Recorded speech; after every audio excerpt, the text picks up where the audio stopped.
Ella nació entre trastes y trapos, con las manos curtidas por el jabón y el cariño. En el pueblo la conocían como la que nunca se quejaba, la que recogía las migas del mundo y las convertía en pan. Su delantal olía siempre a jabón y a café recién hecho. Su voz era un hilo de ternura que calmaba llantos. Caminaba por la inmensa mansión como quien entra en una catedral, pasos medidos, espalda recta, mirada baja, respetando los espacios que no le pertenecían. Ella sabía todos los relojes de aquella casa, el del salón que marcaba las horas con campanadas de cristal, el del cuarto del niño que sonreía en la noche, el del jardín que siempre parecía dormir bajo un perfume de flores que ella no podía pagar. Tenía un crucifijo gastado colgado en el cuello, regalo de su madre, y lo tocaba con la misma frecuencia con la que repasaba la frente del niño cuando la fiebre lo mordía. Era una mujer humilde y fuerte, una sombra con manos de madre en una casa de lujo donde nadie la miraba a los ojos. Sus sueños eran sencillos: que el pequeño creciera sano, que el dueño de la casa no olvidara su nombre entre las cartas, y que acaso, algún día, su hija tuviera un vestido sin remiendos.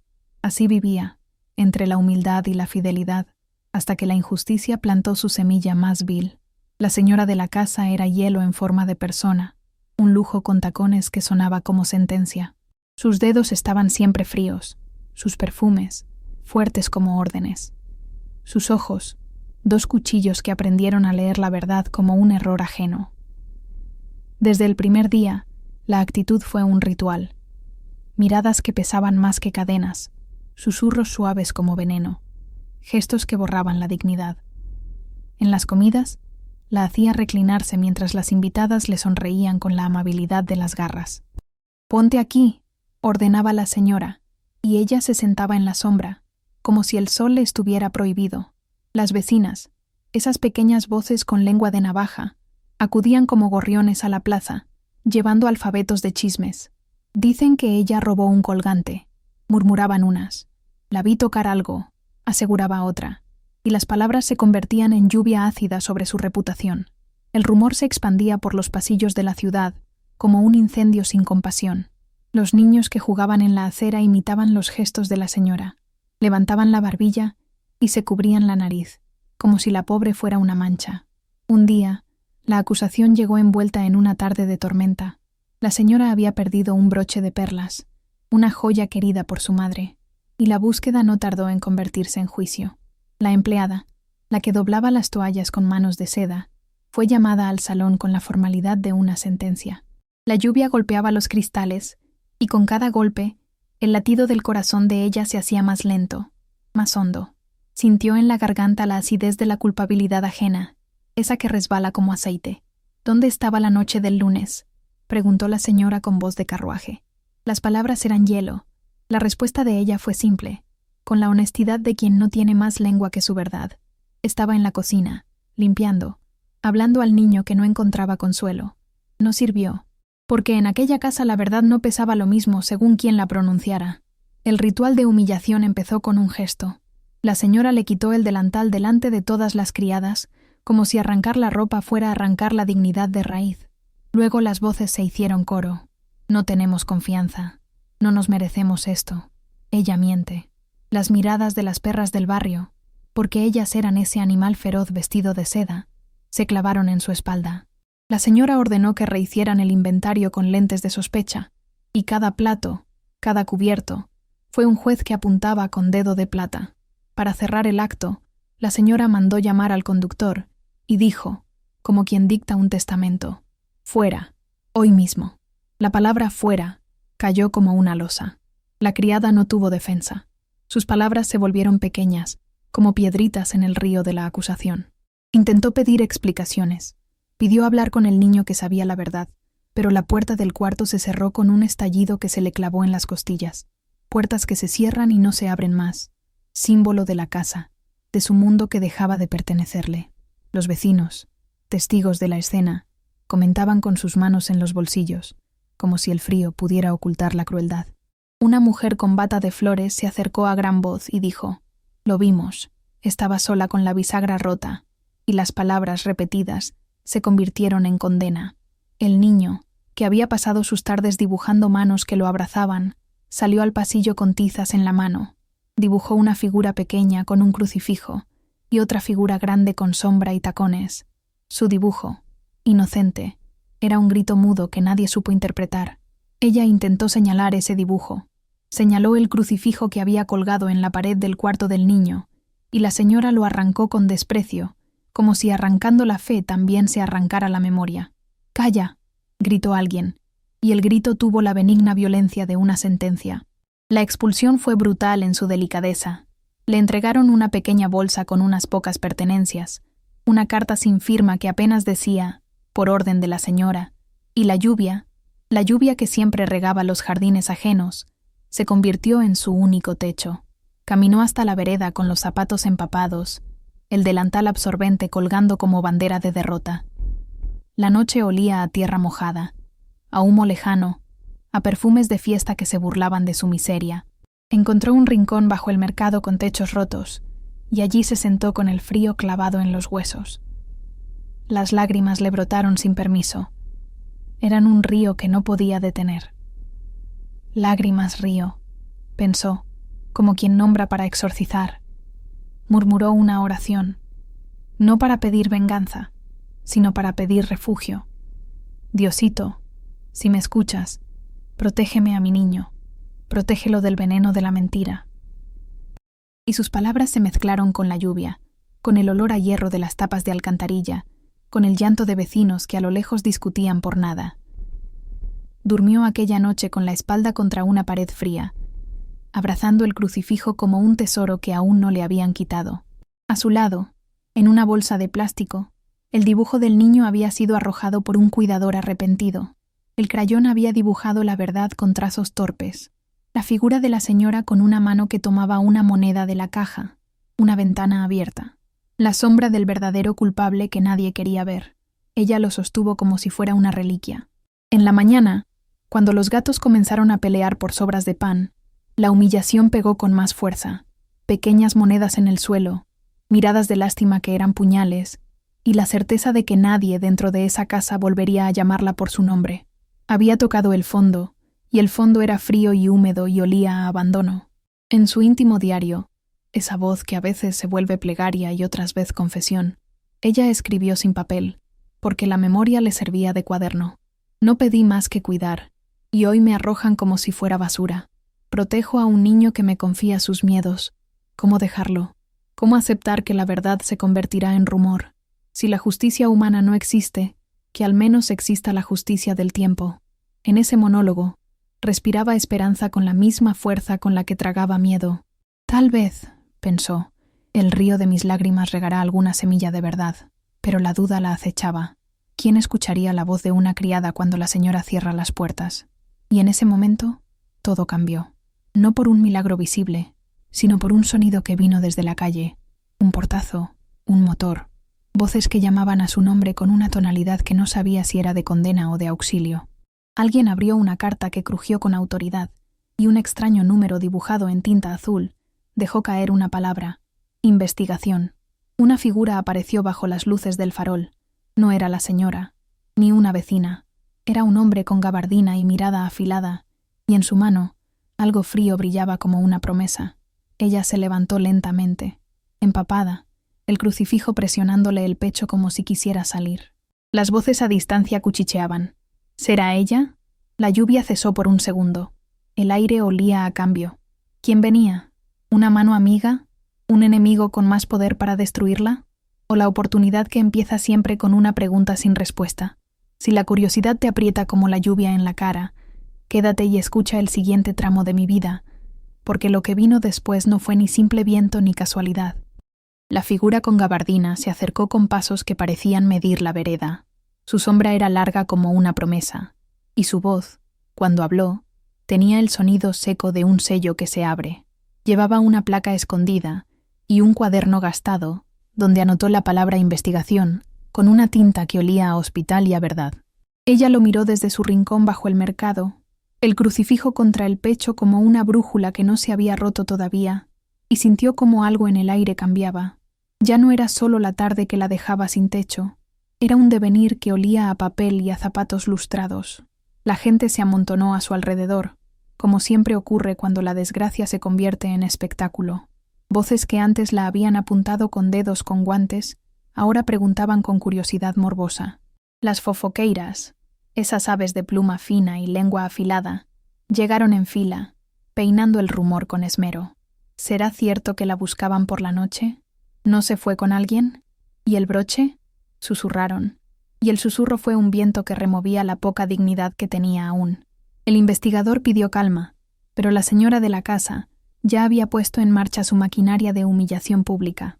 Ordenó que se pegara en la reja de la mansión una nota grande con letra de imprenta, donde, sin nombrarla, se insinuaba una traición. Llamó a otras empleadas, las hizo declarar frente al jardinero, y con la calma de quien corta una flor, reinició el ritual de avergonzarla. La obligaron a presentarse con el delantal húmedo, a devolver llaves que nunca tuvo, a repetir su nombre para que la voz del poderoso lo triturara como quien muele granos. «Díganos dónde estuvo», dijo la señora con la garganta de marfil, y todas las miradas se abrieron en abanico, porque la humillación necesitaba público. Le hicieron limpiar el portal, mientras las vecinas la observaban con copas en alto, copas que siempre brillaban como acusaciones, y algunos niños se acercaron a tocar sus manos, a burlarse de la textura áspera que no combinaba con las almohadas de seda de la casa. Ella aguantó como un árbol que ya no siente las hojas, inmóvil, agarrando su crucifijo, repitiendo una oración breve que era más bien una brújula interior. «Protégeme, Hijo del cielo, protege al niño». Y en su pecho, la injusticia latía como una campana rota. La lluvia volvió a caer en cortinas finas y punzantes. Las gotas olían a barro y a perfume caro que se evaporaba en el aire de la ciudad. Al compás de esa lluvia, se intensificó la escalada de humillación. La señora organizó un inventario público en el salón principal, con las criadas formando fila como testigos de un rito.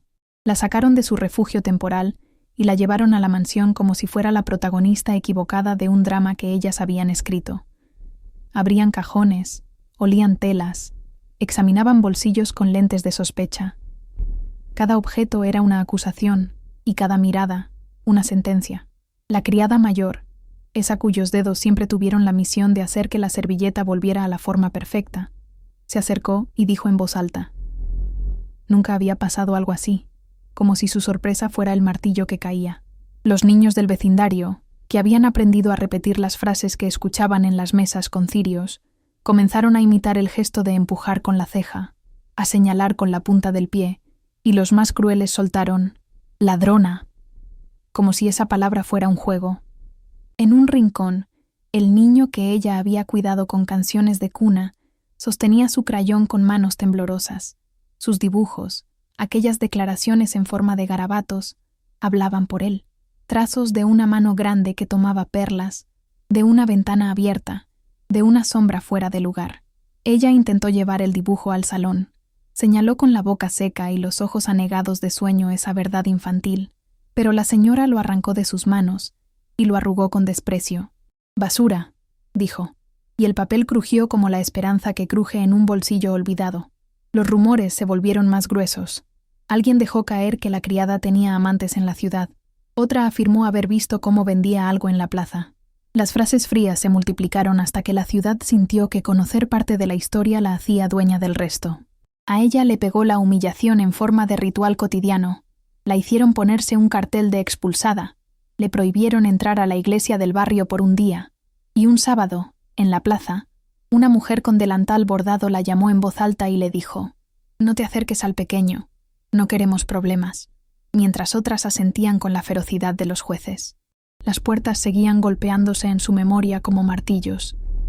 Una en especial, la del cuarto del niño, se cerró para siempre delante de su cara aquella tarde, y el portazo aún le resonaba en el pecho cada vez que cerraba los ojos. La ciudad era un coro que repetía su condena hasta volverla himno. En medio de esa tormenta de desprecio, sin embargo, aparecieron señales de esperanza que eran pequeñas como semillas, pero que tenían la resistencia del grano. Primero, una matrona del barrio, una mujer vieja de uñas manchadas y manos que habían parido miedo y consuelo, se acercó y le entregó un pan caliente envuelto en papel. No dijo mucho. Su gesto fue un sermón en sí. Después, un vecino, que siempre había visto la verdad como si fuera un mapa, Dejó en su bolsa una nota anónima con una dirección y las palabras «Mira la cámara». La idea de una cámara, de una imagen que podía contener la verdad como un espejo, fue una luz en su noche. Guardó la nota como quien guarda una llave. La acarició y sintió que el crucifijo se calentaba contra la piel. Una niña de la vecindad, la misma que recogía flores con manos de papel, le susurró: «Mi tío vio a alguien entrar por la ventana la noche de las perlas», y sus ojos brillaron con la certeza que solo los niños tienen cuando mienten sin intención. Esa certeza era una grieta en la pared del castillo de la señora. El investigador, con su cuaderno de tinta y una paciencia que olía a despacho, tomó nota de todo, de los dibujos, de las voces, de la nota anónima, de la dirección que le dieron. Fue al lugar indicado y encontró una cámara de seguridad en la esquina, una caja polvorienta que apuntaba hacia la ventana de servicio de la mansión. Revisó las grabaciones con dedos que temblaban de emoción contenida. Cada fotograma era una confesión posible. Cuando las imágenes corrieron, la calle se llenó de un zumbido casi eléctrico. Allí, en la madrugada, se vio una figura menuda entrar por la ventana de atrás. No era la criada con delantal. Su silueta no coincidía. Su paso era el de una persona conocida en la casa. Un hombre con guantes que se movía con la confianza de quien no teme a las cámaras porque cree poseerlas. La imagen captó un destello de perlas en su mano, un brillo pequeño y traicionero. Era un instante que lo cambiaba todo. La gente que veía la grabación en el cuartito del vigilante murmuró, y uno de los presentes exclamó con voz quebrada: «¡Yo lo vi!». Y esa exclamación fue un puñetazo contra la mesa de la acusación. Pero aún faltaba la palabra que anularía esa acusación de raíz. Un nombre. ¿Quién era ese hombre con guantes? ¿Un amigo? ¿Un visitante? ¿Un familiar con derechos dentro de la casa? La grabación no mostraba el rostro, solo las manos, y las manos necesitaban un rostro para que la verdad se transformara en justicia. Mientras tanto, la señora de la casa no se quedó quieta. Supo del movimiento en la cuadra y ordenó que se confiscaran las cintas. Envió cartas con membrete a la administración del barrio, amenazó con demandas y contrató a una voz de la radio para que dijera, con tono de noticia, que ella había sido ultrajada por una acusación sin pruebas.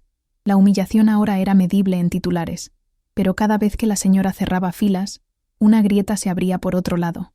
Una de las criadas, con manos que temblaban como hojas de papel viejo, se escapó hasta donde la criada expulsada dormía bajo plástico y le devolvió el crayón arrugado del niño. Lo hizo en secreto, sin testigos, con la clandestinidad de la verdad que sabe que se busca en la noche.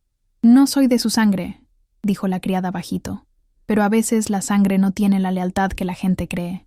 Ese gesto fue una antorcha diminuta que iluminó la idea de que la mentira, aunque pegada con oro, puede desprenderse.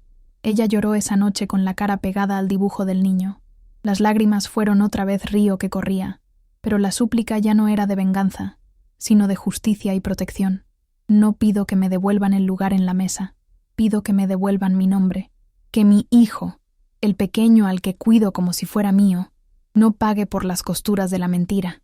En su monólogo íntimo, que a veces era plegaria y otras, cuaderno de confesiones, repitió con voz densa: «Si la verdad es semilla, yo he regado lo suficiente. Si el tiempo es juez, que camine despacio, pero que llegue». Y en ese instante surgió otra señal. Una carta, húmeda por la lluvia, llegó sin remitente a su rincón bajo el mercado. En el sobre, una fotografía pequeña mostraba claramente una mano, la misma que salió en la cámara, sujetando el broche de perlas. Detrás de la mano, apenas distinguible, se veía un pañuelo con iniciales bordadas que ella había visto en las mesas de la señora en tardes de té. La fotografía era un trozo de espejo dispuesto con cuidado. Sus ojos se quedaron fijos en las iniciales hasta que su corazón, que había aprendido a latir en silencio, dio un salto que sonó casi como un juramento. ¿Quién había enviado la fotografía? ¿Un aliado o un enemigo con sentido del humor? El investigador la miró y dejó caer su cuaderno. Algo en su rostro se volvió grave como lluvia de verano. La ciudad, que antes había sido tribunal, empezó a fragmentarse en bandos. Algunos seguían repicando la versión que la metralla mediática servía. Otros, empujados por una sombra de duda, murmuraban que quizás se había atado cabos que la señora no quería ver. En la puerta de la iglesia, un señor con sombrero alto miró la fotografía y dijo: «Si eso es cierto, alguien en la casa se cubrió con mentiras. Y su afirmación fue chispa. La señora, leyendo la noticia del peso de la cámara y sintiendo que la tela de su dominio se deshilachaba, cerró ventanas, mandó a borrar grabaciones y llamó a un abogado con lengua de hierro. El conflicto escalaba hacia un choque público que prometía que la humillación no terminaría más para ella, o que, al contrario, la caería el castigo público a quien había fabricado la culpa.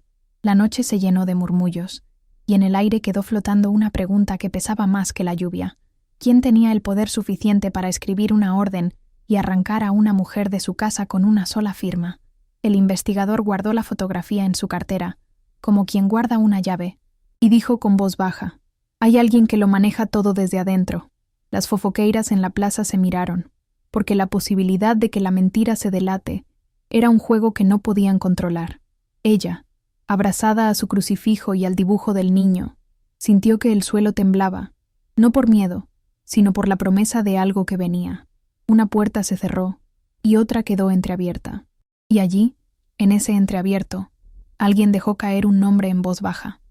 Un nombre que fue como una piedra lanzada al estanque de la reputación, y justo cuando el investigador se disponía a pronunciarlo, una moto se detuvo en la esquina con un golpe seco que cortó la frase.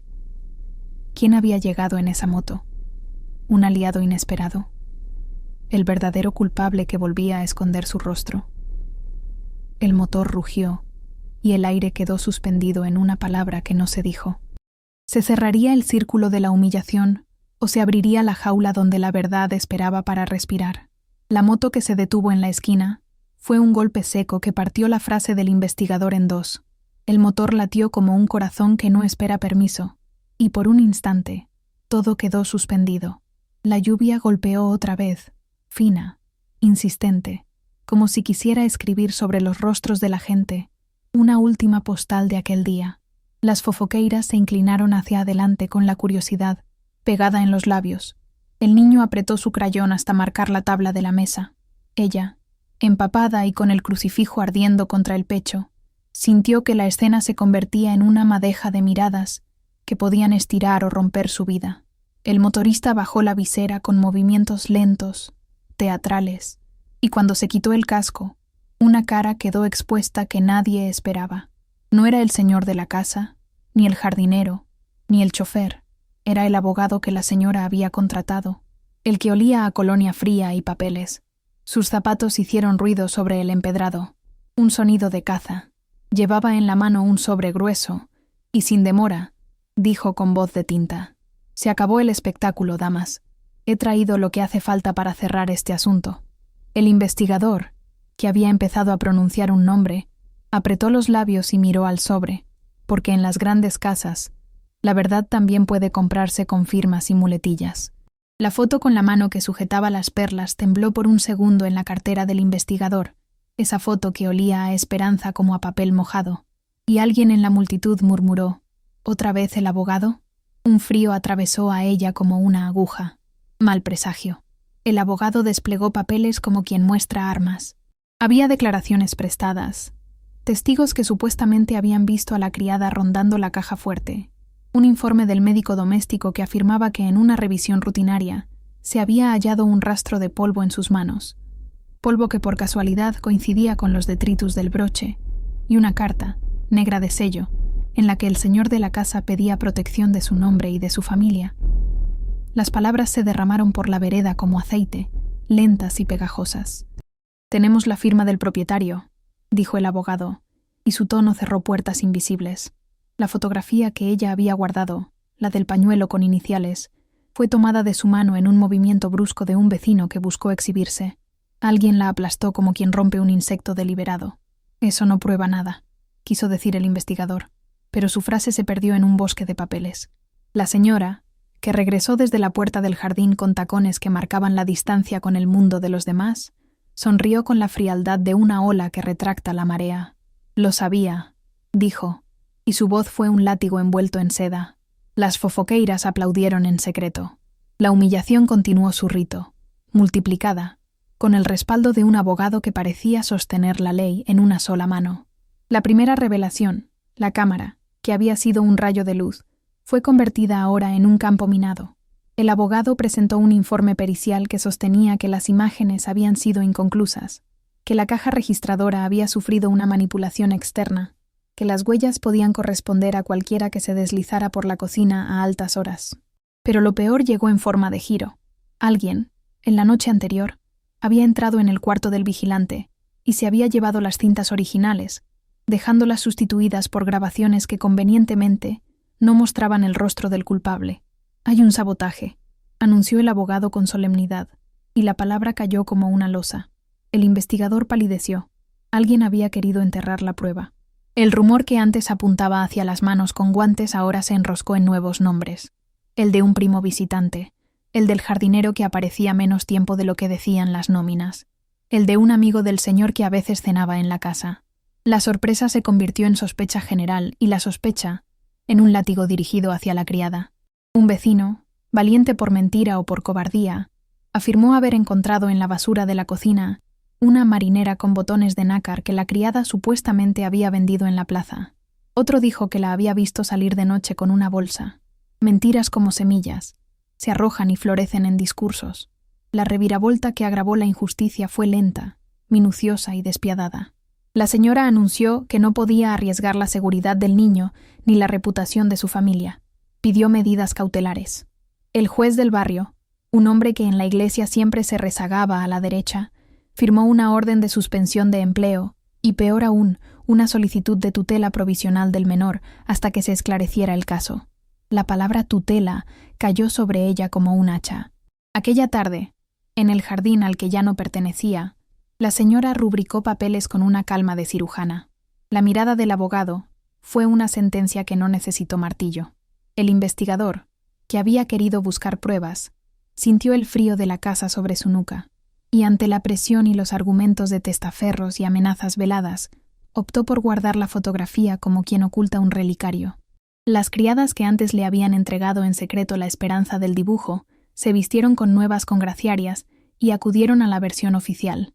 Las fofoqueiras hicieron la fila para repetir el manido canto. No queremos escándalo en la familia. El público, que necesitaba héroes y villanos, optó por la más cómoda de las narrativas. La criada, siempre a la mano, era carne de sacrificio. Ella vio cómo, en cuestión de horas, el mundo que conocía se desmoronaba. La señora ordenó que le confiscaran las pertenencias. Una alcoba que había sido su refugio ahora fue revisada con la delicadeza de ladrones que buscan algo fundamental para destruir una vida. Una carta, una foto, cualquier cosa. Encontraron el crucifijo que colgaba en su cuello, ese crucifijo gastado que era su brújula, y no se lo devolvieron. Sentir la ausencia del metal frío fue como notar que le habían arrancado el latido y dejado el hueco helado. Le arrebataron también la bolsa donde guardaba el dibujo del niño. Alguien dijo que era prueba de que conspiraba con el menor, que el dibujo era evidencia de que había manipulado al niño para que dibujara mentiras. Sus ojos se nublaron ante la vista de sus pocas cosas dispersadas sobre una mesa, donde antes se ponían las servilletas dobles, un pañuelo, un peine, la nota con la dirección de la cámara, ahora tratadas como pruebas de culpabilidad. La alcaldesa del coro vecinal, esa mujer que siempre había olido a lavanda y a juicio, se acercó para decir con voz baja: «Es por el bien del niño», y su frase fue un clavo más. La caída total ocurrió en una mañana de niebla clara, como si el cielo se avergonzara. La policía del barrio, llamada por la señora después de que alguien dijera que la trabajadora fue vista entrando en el cuarto del niño en actitud sospechosa, ejecutó una notificación. Debía concurrir a declarar y presentarse a retiro de pertenencias. Fue una audiencia breve, fría y legalista. Le imputaron un cargo administrativo por presunta sustracción de objetos de propiedad privada, y bajo ese manto, que olía a expediente y a cautela, la posibilidad de recuperar su empleo se volvió letra muerta. Lo peor no fue la humillación pública en la puerta de la casa, donde las cámaras de seguridad que quedaban grababan la escena para que la ciudad la consumiera como banquete. Lo peor fue que le quitaron lo más sagrado a sus manos: el cuidado del niño. Una trabajadora social con voz de papel dijo que, hasta nuevo aviso, el menor quedaría al cuidado de la señora y su familia por su bienestar emocional, y nadie en la sala pensó que el niño había marcado en sus dibujos el nombre de quien lo cuidaba con leche y canciones. El corazón de ella se partió en silencio cuando vio al niño desde la distancia del salón, con las manos en la ventana, y no pudo asomarse. La puerta del cuarto se cerró de nuevo con un golpe seco que revivió todas las otras puertas. Lloró sin ruido, como quien inventa una lluvia propia, con lágrimas que eran río y que no encontraban cauce.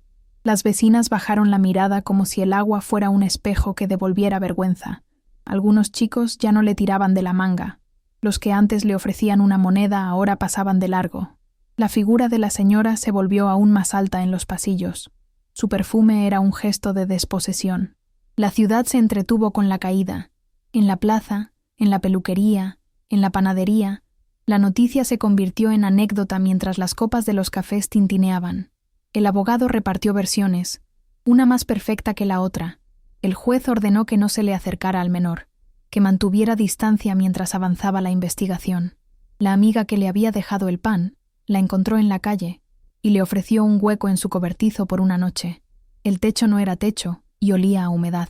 «No te preocupes», le dijo la mujer. «La verdad sale». Ella apretó el crucifijo que no tenía porque se lo habían quitado y habló en voz baja. «Diosito, si existes, que no me quiten lo único que soy». Pero el crucifijo había desaparecido y en su lugar el vacío se clavó con filo. La humillación pública se transformó en pérdida tangible. Sus cuentas, las escasas monedas que guardaba en la cajita del delantal, fueron retenidas por la administración de la mansión. Alguien dejó en el registro un memo que afirmaba que el salario quedaba suspendido hasta que se resolviera el incidente. La casa donde vivía la señora, que le había dado techo y la renta de décadas, cerró puertas que ella ya soñaba con traspasar al menos una vez más para ver al niño. La llave de su cuarto fue cambiada. La ciudad, amante de los finales rápidos, decidió que su destino era drama terminado. Olvidar era más cómodo. Ella, despojada de nombre y de colchón, salió a la calle con una bolsa de plástico donde metieron sus pertenencias a modo de compasión burocrática. No volvió a encontrar el dibujo. Alguien lo había arrancado para evitar que hablase. El crucifijo no apareció. El calor del sustento se fue, y con él, la certeza de que podría sostener al pequeño si la vida volvía a torcer la balanza. Fue un despojo que no se ve en la balanza del tribunal, pero que pesa en el alma. Esa noche durmió bajo un puente con el ruido del agua como única compañía. El frío le atravesó la ropa y la piel hasta alcanzar los huesos. La lluvia, esa amiga y enemiga, le buscó como quien vuelve a lugares que lo saben todo. Soñó con puertas que se abren y que no la dejan entrar. Soñó con el niño que dibujaba manos que lo arrullaban.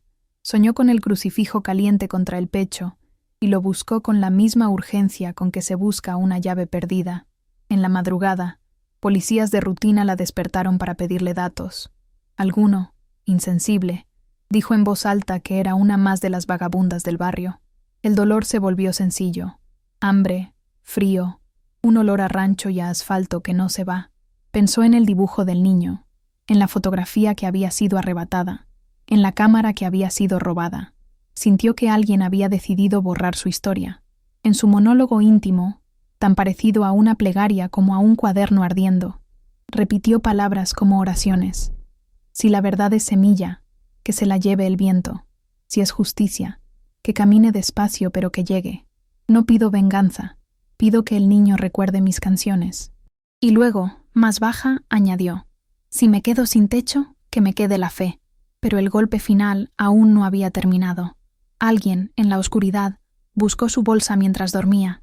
Quisieron quitarle el poco que le quedaba, una medalla con la imagen del crucifijo que había sido sustituto de la reliquia ahora desaparecida, una carta vieja de su madre, y lo más cruel, la foto arrugada del niño que guardaba en secreto. Despertó con la mano vacía y la garganta seca. Unos pasos se alejaron con su pertenencia. Voces turbias se mezclaron con risas bajas, porque en la calle la miseria es espectáculo. Perdió casi todo, y sin embargo, en la rendija de su corazón, una llama pequeña seguía encendida. La idea de que alguien, en algún lugar, estaba buscando la verdad. El investigador, a quien habían dejado sin herramientas, la visitó esa noche en su rincón bajo el puente. Lo hizo como un hombre que lleva culpas y no sabe con qué pagarlas. Le entregó un papel doblado, con un nombre apenas escrito, y le dijo, «No puedo hacerlo aquí. Están muy fuertes, pero no te dejaré sola. Busca en la oficina de la mujer que limpia en la iglesia. Ella guarda su agenda en la pila del comedor.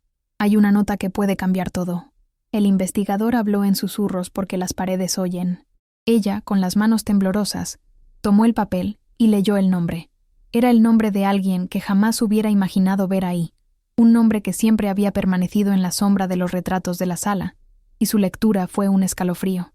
¿Y si ese nombre es el hilo que desenreda todo?, preguntó el investigador, y su pregunta fue una llave lanzada al estanque del rumor. En ese instante, un sonido vino de la avenida, otra moto, otra llegada, y las luces de unos coches que jamás imaginó ver juntos. Voces, gritos, órdenes, y una sirena que no era la acostumbrada de la policía del barrio, sino la de algo mayor, de una autoridad que no se conforma con papeles. El investigador se levantó, miró hacia la luz con esperanza y miedo mezclados, y dijo: «No nos confíes a la señora. Alguien importante ha pedido intervenir en el caso». La palabra «importante» resonó como campana. Ella, con la lluvia que no dejaba de mojarle el rostro, apretó el papel contra el pecho y pensó en el niño y en la mano que sostenía perlas en la fotografía. ¿Quién pediría intervenir? ¿El dueño de la casa al fin arrepentido? ¿O alguien más poderoso que la señora? Alguien en quien los hilos del poder terminan. La escena se cerró con una puerta que se abría a lo lejos, una puerta de madera gruesa de palacio, y una figura que bajaba de un coche, envuelta en abrigo oscuro, que se acercaba sin prisa, como quien entra al tablero de ajedrez para mover la pieza decisiva. Las luces jugaron en su rostro y no dejaron ver del todo su expresión. Alguien murmuró un nombre que ella no alcanzó a oír, y en ese hueco la historia quedó en suspenso. ¿Entraría la persona que todos esperaban para devolver la verdad, o la que vendría a sellar el olvido? ¿Sería la mano que la levantara o la que la enterrara? La lluvia siguió cayendo. La ciudad contuvo la respiración, y ella, empapada y sin crucifijo, sin dibujo, sin cama, apretó el papel con el nombre escondido y pensó en el niño mientras susurraba: «Protégelo, Diosito». Y mientras la figura se acercaba y las sombras se alargaban, la voz del investigador, apenas audible, dejó caer una pregunta que fue como un filo. ¿Estás lista para volver a luchar, aunque pierdas hasta lo que crees imposible? La pregunta flotó en el aire mientras la figura alzó la mano para quitarse el sombrero bajo la lluvia. Su rostro, sin revelarse del todo, quedó en el borde de una verdad que prometía cambiarlo todo. ¿Quién era esa persona? ¿Quién movería ahora los hilos que habían convertido su vida en ruinas? La respuesta, por ahora, esperaba detrás de la puerta que se abría. La figura alzó la mano y se quitó el sombrero bajo la lluvia. Cuando la visera cayó, la luz dibujó por un segundo unas líneas en la cara que nadie esperaba. No era un señor austero ni un abogado con colonia fría. Era una mujer de ojos claros, con la mandíbula firme como una puerta de hierro. Su abrigo olía a cuero viejo y a despacho, y al acercarse las gotas parecían respetarla. Ella la miró con los ojos aún húmedos, el crucifijo imaginario presionando contra el pecho como si quisiera volver a nacer, y sintió que algo en el aire se tensaba como una cuerda. «Soy la jueza Morel», dijo la mujer con voz que no pedía permiso. Su nombre rodó entre la gente como moneda fuerte. Hubo un silencio que no era de sorpresa, sino de reconocimiento. La jueza Morel era conocida por no vender sus sentencias ni por plegarse ante los poderosos. Ella, empapada y temblando, la reconoció de vista en una foto que había visto una vez en la tele del comedor de la iglesia, pero jamás imaginó que esa foto tendría que salvarla. La jueza no miró a la señora directamente. Su mirada se clavó en la cara de la acusada, en el dibujo arrugado que alguien le devolvió en secreto, en el crucifijo que ya no existía, pero que para ella se veía como aureola. «Hoy no pasarán impunidad y poder», murmuró la jueza, como quien enciende una vela en una capilla. Fue un soplo de fe inesperado, una mano extendida cuando todo lo que tenía era barro y frío. El investigador, que había estado a su lado como sombra cansada, respiró hondo. La esperanza, por primera vez en semanas, supo a café caliente. La ayuda llegó en forma de órdenes que sonaban como lluvia justa.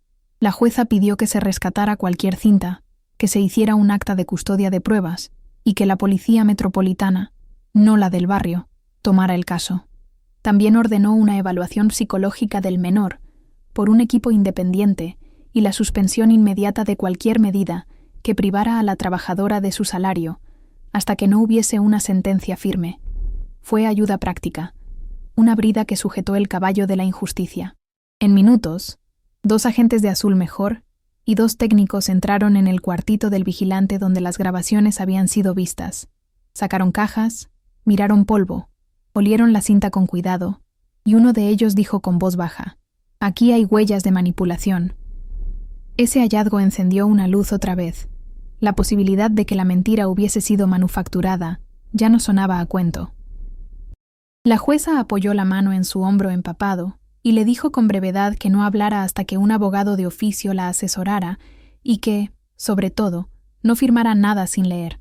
«Tú eres inocente hasta que quede demostrado lo contrario», añadió, como una oración legal que supo a bálsamo. Ella sintió en su rostro una lluvia nueva, no de desdén, sino de promesas. Pero el soplo de fe no vino sin ruido. Al mismo tiempo que la jueza declamaba justicia, la otra cara del tablero se movía con astucia. La señora de la casa, con su ejército de abogados y sus fofoqueiras en fila, no iba a permitir que un respiro fuera motivo para perder. La conspiración detrás del escándalo tenía raíces más profundas de lo que muchos imaginaban. No era solo el miedo a un broche, era el miedo a secretos que brillarían si se removía una piedra. La jueza fue informada en voz baja por el investigador de lo que las cintas mostraban: manos con guantes, perlas, un pañuelo con iniciales. Lo que faltaba era el rostro. Y lo que el informe particular del laboratorio de la señora no quería que viera nadie era que aquel pañuelo, con iniciales tan claras, había sido lavado y vuelto a bordar por manos pagadas para borrar una costura que señalara a quien mandaba. La conspiración se reveló como un tejido de hilos. El abogado, no satisfecho con presentar informes que confundieran a la opinión pública, había contratado a un perito que firmaba peritajes por fracción de precio.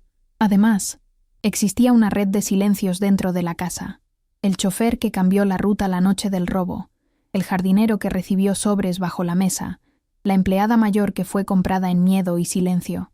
Había también una presión política: cartas anónimas, llamadas a jueces mediáticos, amenazas sutiles a quienes quisieran desenterrar la verdad. Todo ello era un veneno que se filtraba despacio, y la jueza respiró hondo, como quien prueba un licor fuerte y dice: «Esto merece paciencia y crueldad al mismo tiempo». En el centro de la conspiración, y esto fue lo que la jueza dejó claro con voz de trueno, residía un escenario aún más perverso. La señora no solo quería esconder un robo, quería borrar la identidad de quien había cuidado a su hijo durante años. La sustracción de la custodia temporal fue diseñada para que la trabajadora no tuviera voz y para que el niño pudiera ser reescrito con recuerdos conformes a la versión oficial. «Se roban el retrato de quien cuida y pegan otro en su lugar», dijo la jueza, y el investigador asintió con la mirada húmeda. Pero la señora había ido más lejos. Según testimonios que ahora emergían, había convenido con terceros que manipularan pruebas forenses. Había demandado al vigilante la sustitución de cintas en la madrugada, y durante la misma noche había pagado a una mujer del barrio para que difundiera versiones que mancharan el nombre de la criada. Todo con método y frialdad. Un plan tan bien pensado que parecía tejido por manos expertas en el oficio de quebrar vidas. Ella, de pie bajo la lluvia, escuchó la acusación como si alguien le desatara una cadena que le oprimía la garganta. En su monólogo interior, que siempre fue plegaria, dijo en voz baja, casi como si cosiera palabras: «Si mi nombre es hilo, no dejaré que lo corten sin que lo vea la gente. Si la mentira es veneno, que el tiempo sea antídoto». Sus manos, más ásperas ahora por la calle que por el trabajo, apretaron como pinzas imaginarias el papel donde el investigador había escrito un nombre, un hilo que prometía tirar la madeja. La jueza tomó ese papel y lo guardó en su cartera como quien guarda una llave. «Hay que seguir las huellas del dinero», ordenó, y la huella del miedo. Fue otro gesto de ayuda inesperada. No solo vendrían policías, vendría supervisión judicial y una orden para auditar las cuentas de la casa. La posibilidad de un juicio público que pondría en escena las mentiras comenzó a dibujarse como una sombra que podía alumbrar. Sin embargo, la señora no estaba dispuesta a dejar que la justicia fuera un escenario para el perdón. Desde el momento en que la jueza ordenó medidas, la conspiradora principal activó su red. Llamó a una amiga influyente en un canal de noticias, presentó a los medios un dossier lleno de medias verdades y fotos recortadas, y dio entrevistas en las que mostró su versión como si fuera una herida sacada a la luz por la bondad. Las fofoqueiras del barrio, alimentadas por sobras de confidencias, replicaron la historia con deleite. Algunas empleadas, que habían sido acostumbradas a obedecer, repitieron líneas que les habían susurrado al oído.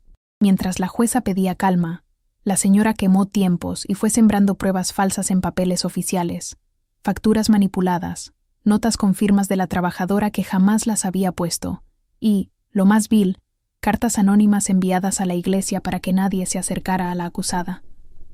La conspiración se hacía más espesa. Si un poder no podía comprar la verdad, se dedicaba a comprar el silencio. En la noche, un mensajero golpeó la puerta de la jueza, con sobres que decían «precaución», y dentro había opiniones de expertos que afirmaban que reabrir el caso era temeridad. Fue la estrategia clásica, desgastar la confianza que empezaba a levantarse como una planta entre piedras. La ciudad, que ya había quedado dividida en bandos, empezó a mostrar heridas. En la panadería, algunos defendían la versión de la señora con la pasión de quienes protegen su lugar. En la iglesia, la limpiadora que la jueza había mandado buscar fue interrogada y amenazada. La matrona que le había dado pan ahora recibió una carta anónima con insinuaciones sobre su pasado. Todo era intento de asfixia. La conspiración no solo atacaba a quien había sido expulsada, atacaba también a quienes la apoyaban, para que el miedo se metiera en la sangre de la ayuda. El investigador lo dijo claramente. Si la señora pierde la narrativa, nos elegirán como escarmiento. Fue un aviso que sonó a cuchillo. Pero la jueza, que había observado cómo las puertas de una casa podían cerrarse como puñales, respondió con calma de mármol. Entonces sacaremos la luz pública a cada escondrijo y construiremos un mapa con nombres. Fue un juramento. En medio de esa tormenta de poder, la niña que le había susurrado información sobre el tío volvió a aparecer y trajo otra pieza. Un testimonio en papel, tembloroso, sobre luces que entraron por la ventana, y un hombre que se acercó con guantes. Las palabras de un niño, que suelen tener la pureza de la evidencia sin malicia, fueron un golpe, y entonces sucedió algo que nadie esperaba. Una de las criadas, la que había sido comprada por miedo, se acercó a la jueza con la mirada rota y dejó caer una confesión que sonó a confesionario.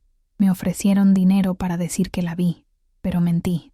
Su voz, quebrada, fue una piedra lanzada contra el dique del silencio. La confesión reabrió heridas, pero también aumentó la rabia de la señora, que se sintió acorralada. Su rostro, viendo que el tablero se movía en su contra, tomó un color de hielo que presagiaba tormenta. Llamó entonces a alguien que hasta ese momento había permanecido en las sombras. Un hombre de negocios, amigo de la familia, que tenía influencia en oficinas municipales y en un juez de instancia menor. Su llegada fue un aviso. La conspiración tenía respaldo económico para aguantar la presión pública. Alguien había decidido que era más barato sostener una mentira que pagar por la verdad. La tensión escaló. La jueza ordenó que se impidiera cualquier contacto entre la señora y potenciales testigos. Pidió que no se manipularan documentos y, por primera vez, puso en marcha una investigación sobre la cadena de custodia de la evidencia. Pero mientras la estructura formal del derecho se movía, la estructura secreta del poder tejía una red paralela, sobornos por debajo de la mesa, llamadas a la nocturnidad para plantar pruebas en la basura de la casa y un plan para desacreditar al investigador. Lo acusarían de filtrar información y lo forjarían como parte de una red de venganza. La conspiración era pragmática y cruel. Si no podían comprar la verdad, la destruirían. Ella, que escuchaba todo con el delantal pegado al cuerpo como una segunda piel mojada, sintió que su lucha era una cuerda que tiraban desde dos extremos. En su monólogo, con voz que apenas salía, rezó para que no la dejara la fe, aunque me quiten el techo, que no me quiten la verdad, aunque me roben la voz, que no me roben el recuerdo del niño. Sus palabras fueron una plegaria y una promesa. La jueza, adelantando un movimiento audaz, convocó a una audiencia en secreto para pedir medidas cautelares contra la señora por obstrucción de la justicia. La noticia corrió en susurros y llegó al oído de la señora como un golpe. En la puerta del juicio, la misma fofoqueira que había liderado la expulsión se acercó al abogado con recetas de guerra. Cómo presentar, qué decir, qué lágrimas ejecutar. Los gestos de la señora se volvieron más teatrales. Ordenó también que se presentaran pruebas de su amor por el menor, fotos en las que abrazaba al niño en público, cartas que parecían sinceras y una lista de residentes del barrio que juraban por su nombre. El objetivo era embotar la mirada pública con imágenes que dijeran: ella, la señora, es madre protectora, la acusada, la trabajadora, es un personaje peligroso del que hay que alejarse. Era el viejo mecanismo de poder que invierte la víctima con la verdad. El investigador, desgastado, miró a la jueza y dijo con voz que no podía ocultar cansancio: si cae la cadena de custodia una vez más, nos quedaremos sin nada. Y la jueza, con la calma de quien ha visto muchas tormentas, respondió: entonces tendremos que proteger la cadena con más que papeles. Traeremos testigos, haremos pericias independientes, y si hace falta expondremos el entramado de sobornos. Las palabras tuvieron la fuerza de un conjuro. Ella, que hasta entonces había sentido la presencia de la justicia como un resplandor lejano, por primera vez pensó que volvería a ver la puerta del cuarto del niño abierta para ella. Imaginó la mano pequeña que había dibujado la perla, la historia que se reconstruiría como quien cose un vestido. Pero la señora no iba a quedar sin respuesta. Esa misma noche, cuando la ciudad dormía con las ventanas entornadas, alguien dejó un sobre en el cobertizo donde la habían hecho dormir una noche. Dentro, una foto vieja de su madre y una nota: aléjate, o lo perderás todo. La amenaza fue clara. La conspiración mostraba su mejor cara. No solo manipular pruebas, sino aterrorizar a los aliados para que huyeran.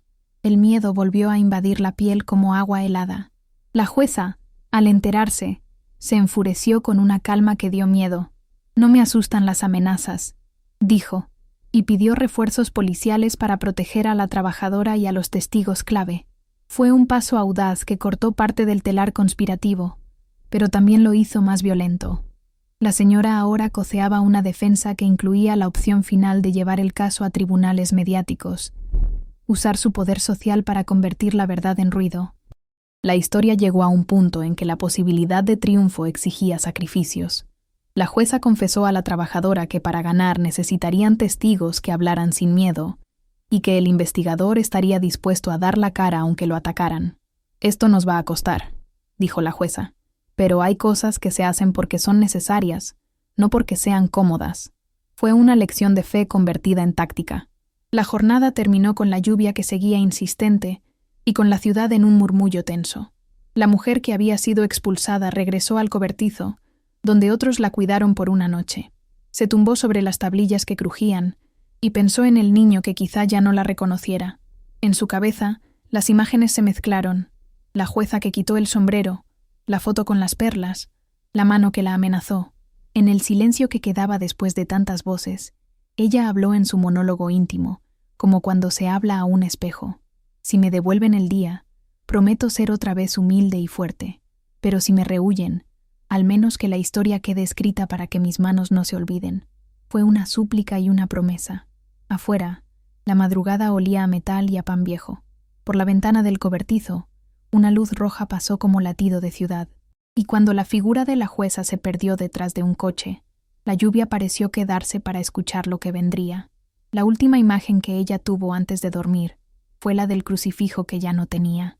Lo imaginó colgando del cuello del niño, completo, y pensó en la puerta cerrada que aún podía abrirse. Entonces, en esa oscuridad húmeda y densa, una pregunta surgió como una hoguera que pide respuesta. ¿Qué harías tú si te arrancaran la dignidad, si te lanzaran al frío y a la mentira, y una mano poderosa te ofreciera justicia pero a costa de exponerte a la furia de los poderosos? ¿Qué harías tú en su lugar? ¿Qué harías tú en su lugar? La pregunta quedó suspendida en el aire como una campana que no deja de vibrar, y ella la escuchó como si el mundo entero la interpelara entre gotas de lluvia y papeles mojados. Ella respiró hondo. El aire olía a humo de cocina y a fricción de zapatos de la ciudad. Y por primera vez en semanas, no dejó que la palabra silencio la devorara. Decidió moverse, no por orgullo, por el niño que en sus sueños seguía dibujando manos que lo mecían, no por fama, por ese nombre que le habían robado y que debía volver a salir, aunque quedara a la intemperie. Su delantal, aún húmedo, rozó su piel como una segunda memoria. El crucifijo imaginado, ese latido metálico que ya no tenía, ardía en su garganta como brújula. El investigador le ofreció un abrigo prestado, que olía a despacho y a tinta. La jueza Morel le dio una mirada que no pedía permiso y una orden que sonó a promesa. Recuperaremos las pruebas. No teman. Y la gente, despacio, empezó a hablar con otras palabras. Tal vez hay algo errado. Susurros atados a nuevas miradas. Y las fofoqueiras, esas aves que tanto dañaron, ahora se miraban unas a otras con incertidumbre. La ciudad, que se alimenta de certezas cómodas, comenzó a notar una grieta por la que se filtraba la luz. La verdad dejó de ser rumor cuando la jueza, con su voz de hierro templado, mandó abrir la caja donde las cintas habían sido guardadas. El cuartito del vigilante olía a polvo, a sobras de café, a pegamento viejo. Las cintas, envueltas en bolsas de plástico de horno, crujieron como hojas. Un técnico, con dedos que conocían el oficio, hizo girar el carrete, y el ruido que salió fue una música que antes no habían querido escuchar.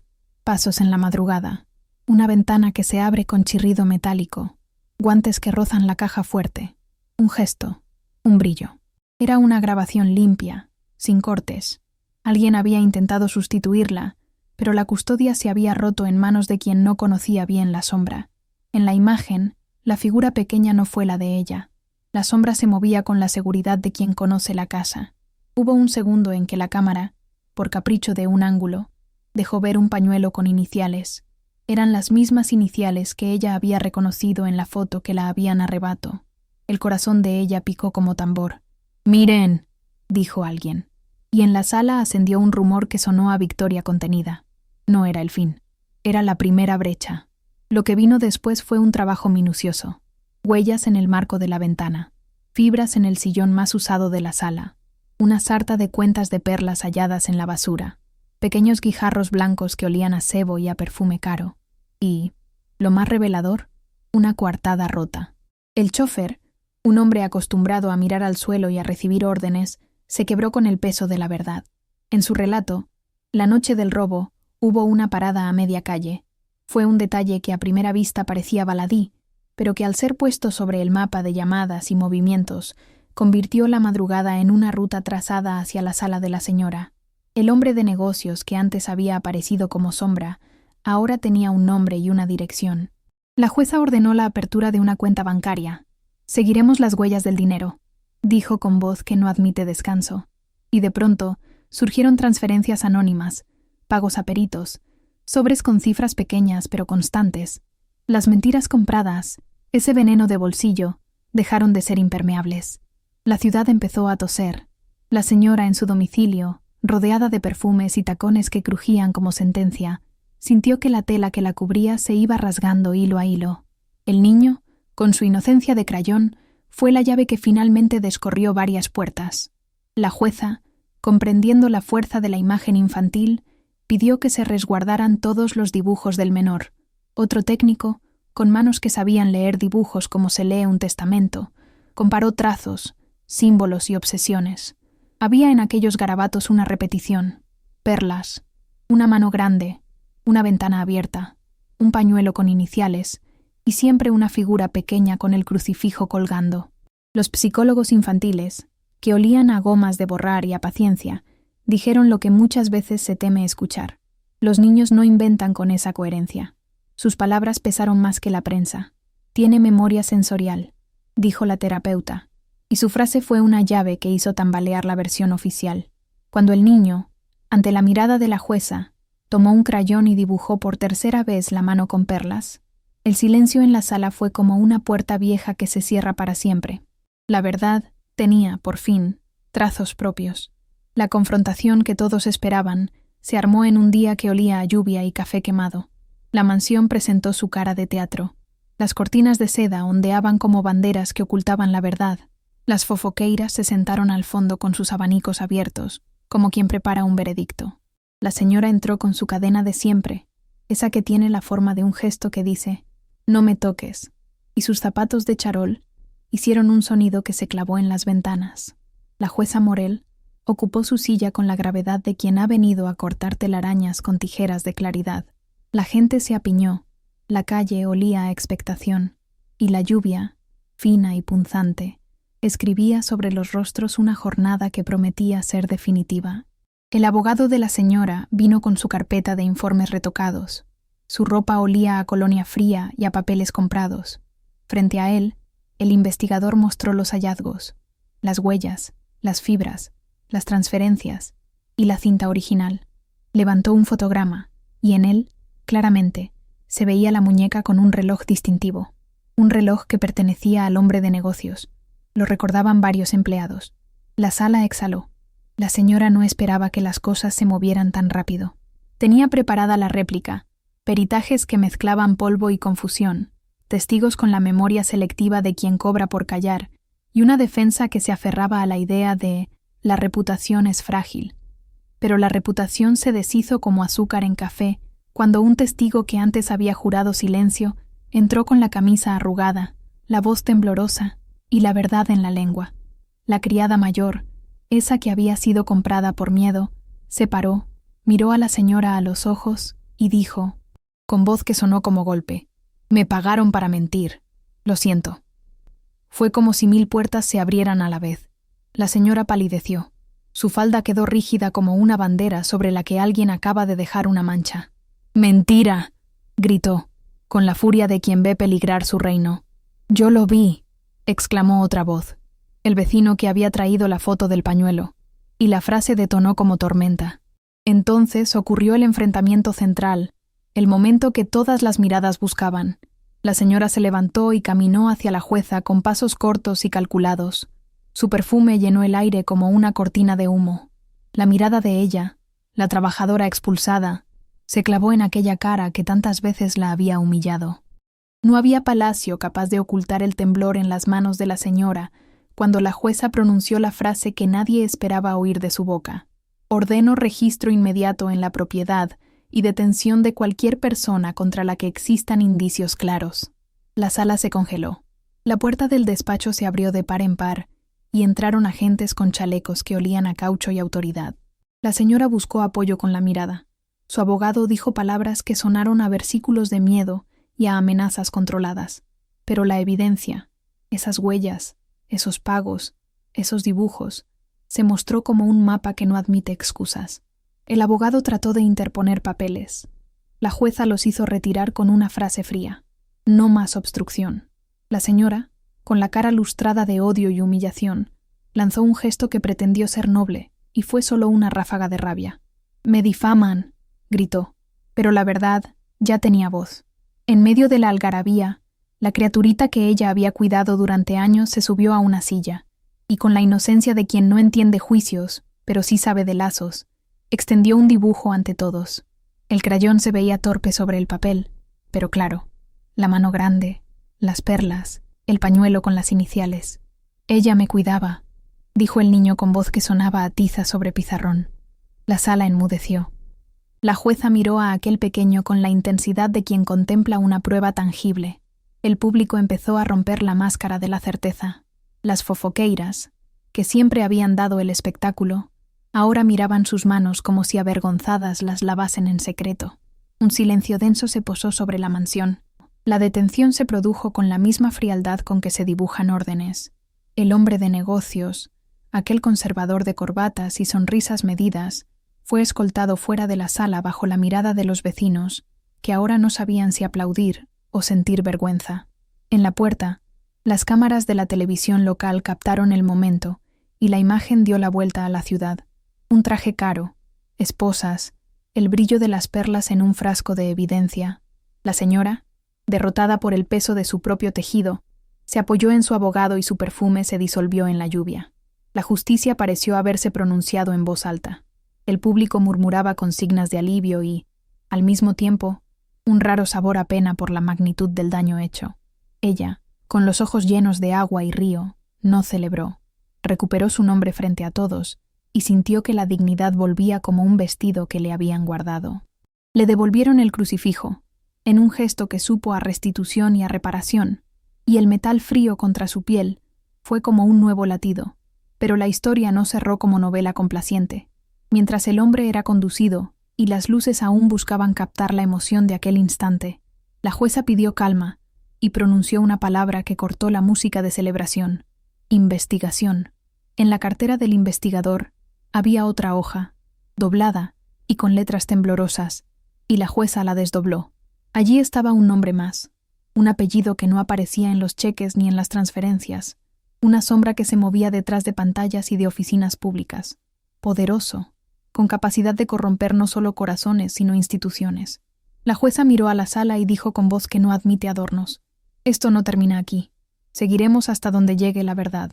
La policía metropolitana, que vino a proteger y a custodiar, frunció el ceño. La señora, con la mirada que ahora era de hambre por conservar lo que le quedaba, supo que la guerra no estaba perdida, pero que se complicaba. La lluvia, que había acompañado todo el proceso como símbolo recurrente, siguió golpeando los vitrales de la mansión y limó las aristas de aquella victoria incipiente. Las vecinas, que 2 días antes la habían echado a la calle como quien poda una planta, ahora no sabían mirar a los ojos a quien había protegido durante años. Algunos bajaron la cabeza.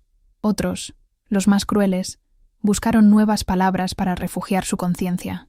El investigador, extenuado, apoyó la mano en su frente y murmuró: «No todo lo que brilla es perla. Hay manos que mandan desde detrás del telón». La jueza anotó nombres, citó fechas, ordenó que se auditaran cuentas municipales relacionadas con contratos de la mansión, y con ello abrió un camino que olía a largo combate. Ella, con las manos todavía marcadas por la suciedad de la calle y el perfume de la esperanza fresca, sintió en su monólogo interno una mezcla de alivio y terror. Si vuelvo a perder, si los hilos que nos trajeron aquí son más largos, ¿qué quedará de mí? Su voz, apenas audible, fue plegaria, fue promesa. Y mientras la detención se llevaba a cabo y la prensa empezaba a repartir verdades como quien reparte pan, alguien en la esquina del salón dejó caer un sobre que nadie esperaba. La jueza lo recogió con cuidado.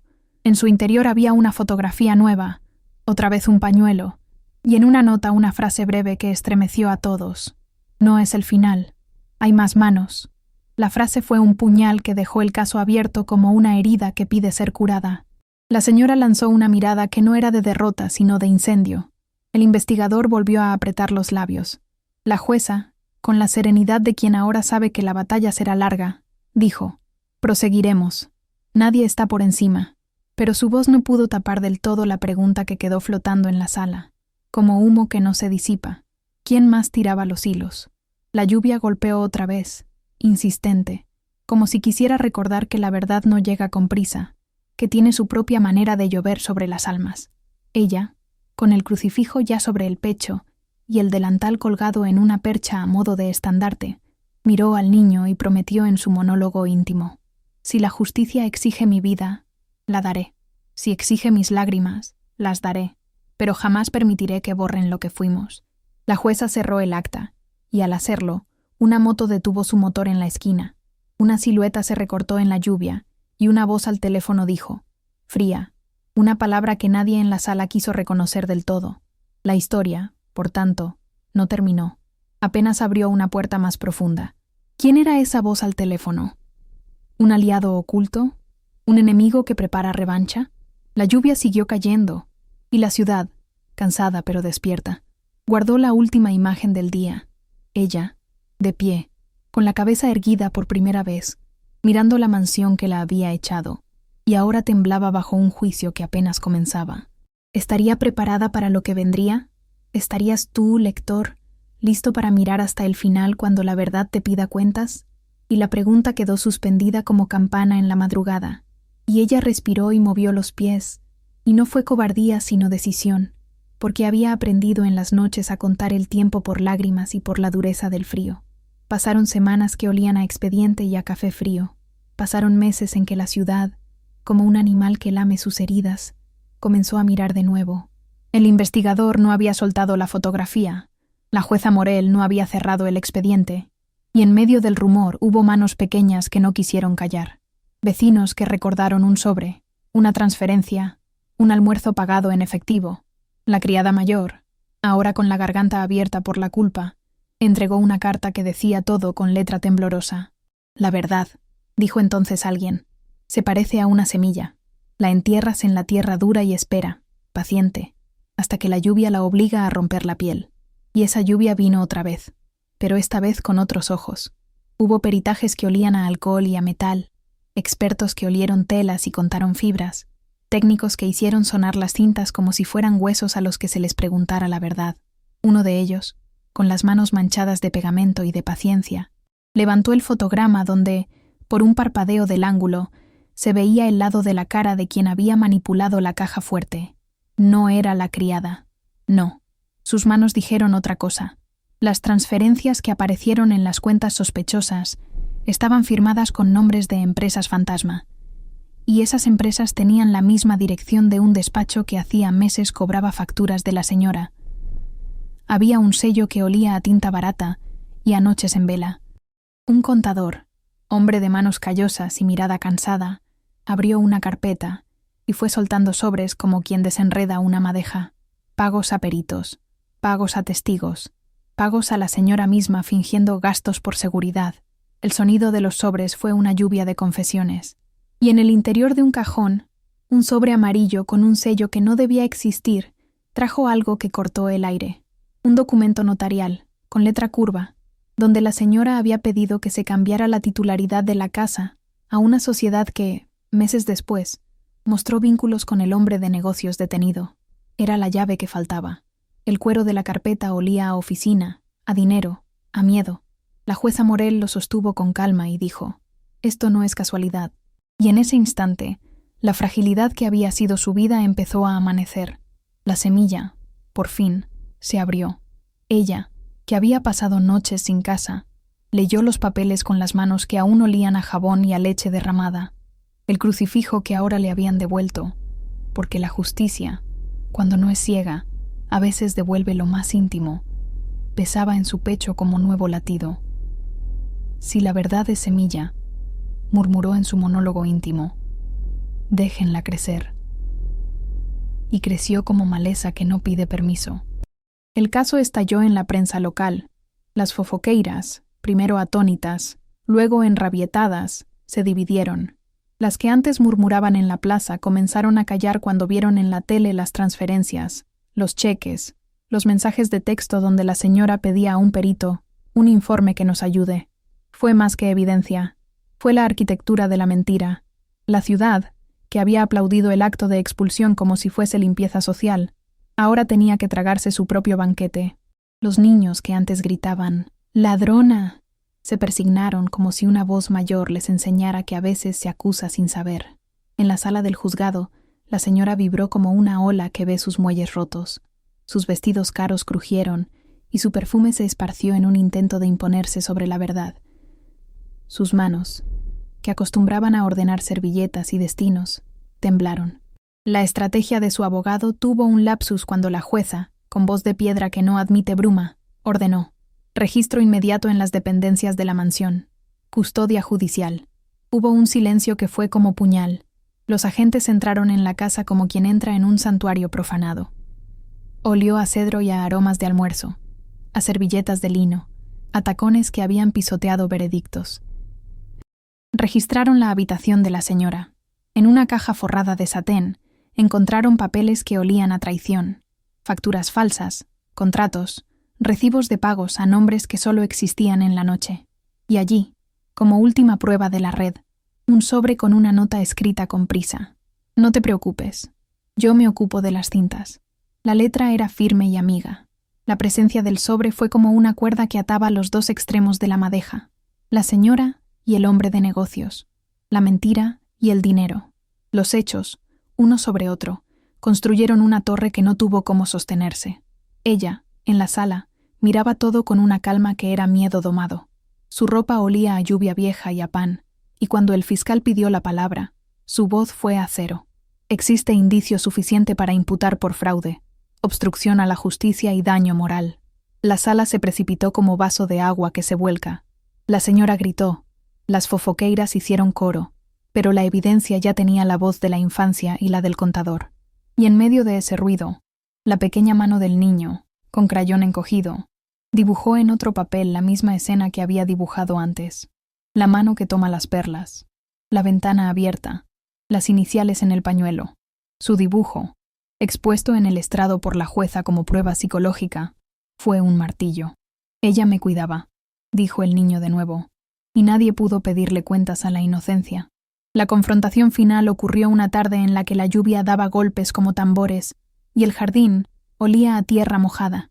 La mansión se llenó de público, porque la ciudad no perdona y tampoco olvida cuando el espectáculo gira del lado de la verdad. La señora, vestida como si la elegancia fuera escudo, fue enfrentada por la mirada de aquella que había tirado al frío. La criada que había sufrido humillaciones devolvió con la presencia algo más que palabras. Volvió con la dignidad de quien ha recogido las migas del mundo y las convirtió en pan. No hubo estrépito de venganza en sus gestos. Hubo precisión. Caminó por el salón con pasos medidos, pero ahora la alfombra ya no parecía prohibitiva. Olía a limpieza judicial y a papeles sellados. Sus manos, que por años arreglaron almohadas sin ser vistas, sostenían el expediente que demostraba la estafa. La señora buscó en el público aliados. Muchas caras se volvieron. Buscaban una excusa para creer que no todo era como parecía. «Mentira», lanzó la señora con voz de caramelo envenenado.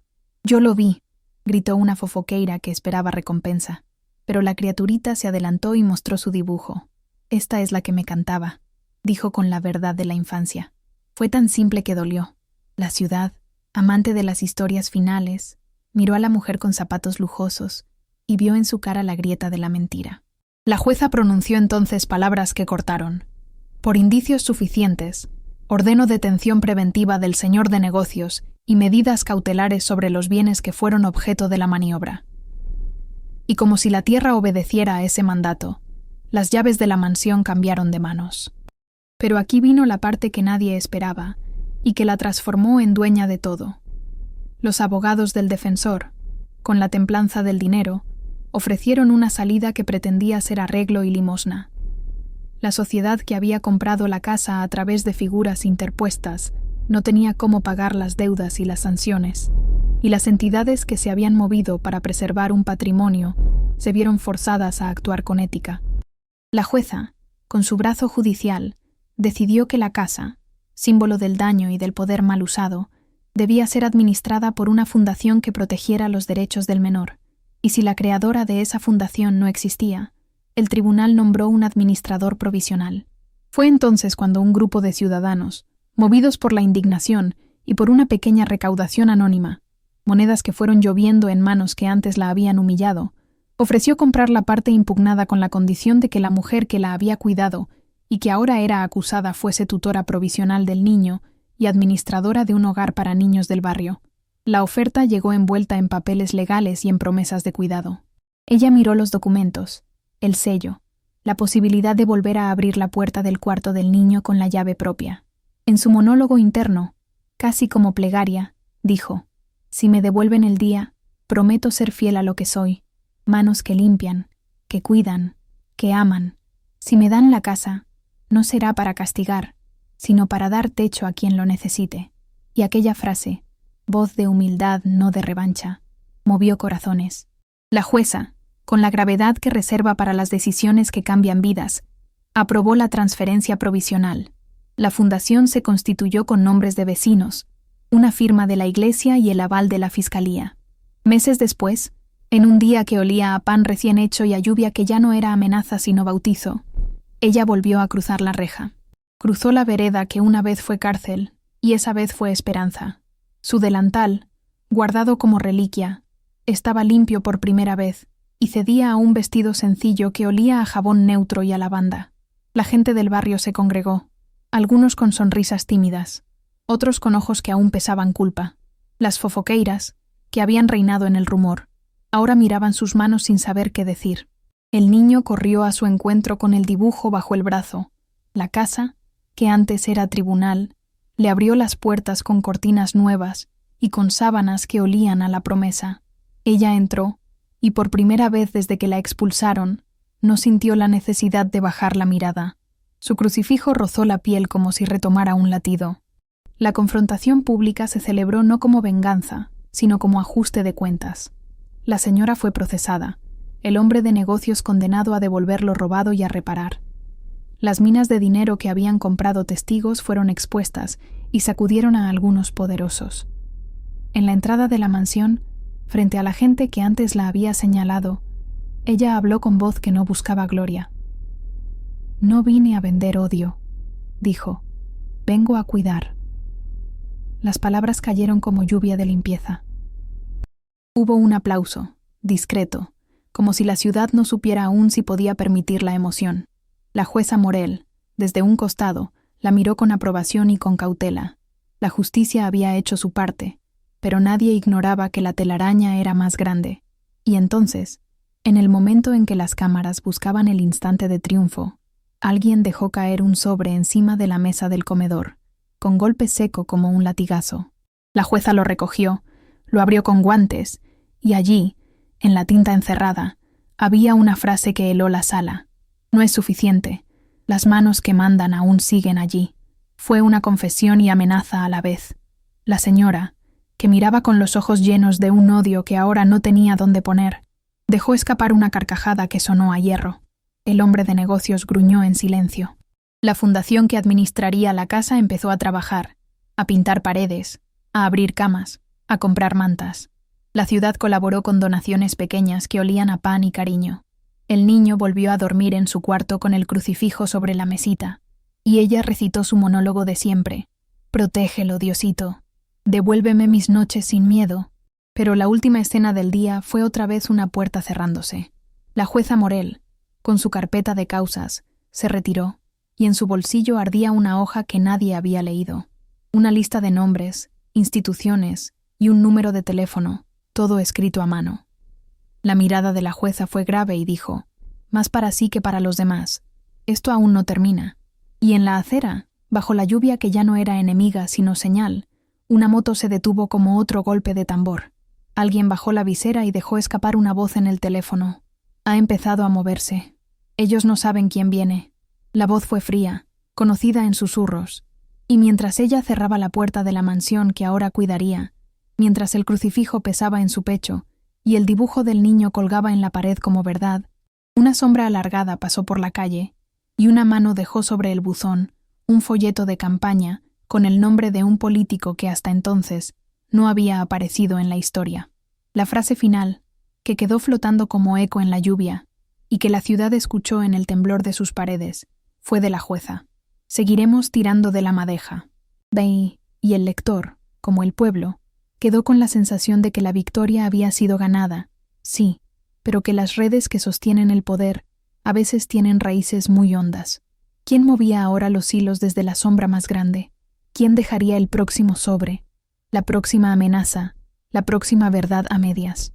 La lluvia siguió cayendo, y ella, dueña ya de la casa pero no aún de la paz, miró el horizonte y juró, en su plegaria que era también promesa, que no dejaría que volvieran a arrancarle la dignidad.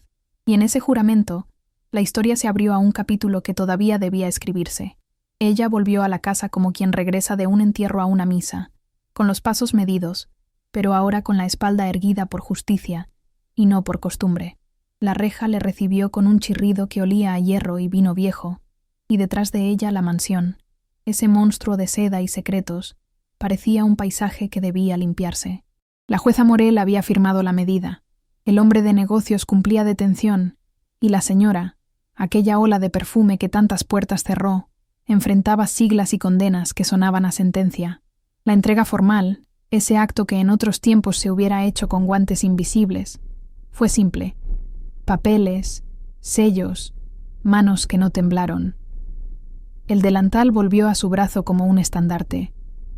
El crucifijo, devuelto con el ruido de una campana, repiqueteó contra su pecho como corazón nuevo. Las cámaras captaron el momento y la ciudad respiró. Algunos aplaudieron, otros bajaron la vista. Olía a pan recién hecho en la cocina donde ella volvió a preparar sopas que sospechaban ahogar, a jabón neutro en las sábanas que una vez temieron ser su cárcel, a tiza de colores en la mesa del niño que corría entre cortinas nuevas. Pero la victoria tuvo un precio. Noches de insomnio, miradas que nunca se borran, el tiempo gastado en convencer a quienes confiaron en la mentira. Su voz, aún gastada por el frío, contó en un monólogo íntimo, una plegaria y un cuaderno, qué había perdido y qué había ganado. Me quitaron el techo, me quitaron el crucifijo, quisieron borrar mi nombre, me devolvieron la llave y me dieron la llave del deber.